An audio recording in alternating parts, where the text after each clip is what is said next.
બપોરના વાગી ગયા છે 11:15 અને આ બાજુ નાસ્તાની તૈયારી થાય છે. સેવ બની ગઈ છે અને શક્કરપારા.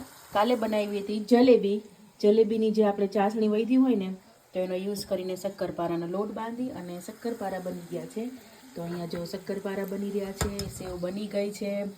શનિવારને એટલે થોડું વધારે હલચલ. અહીંયા દાલ રાઈસ મૂકી દીધા છે, બફાઈ ગયા અને રેડી થઈ ગયા છે.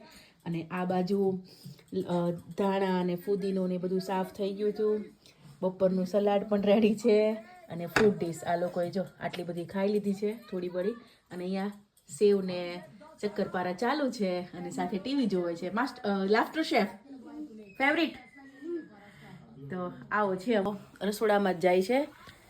નાસ્તા પાણી ને આ ને તે ને બધું ને લોન્ડ્રી ને બધા જે આખા વીકના જે કામ હોય ને એ આજે પૂરા કરવાના હોય છે.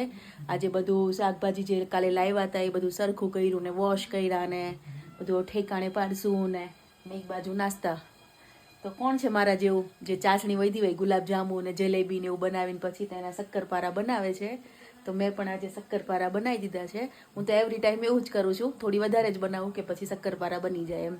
તો આવી જાવ આજે શક્કરપારા અને સેવ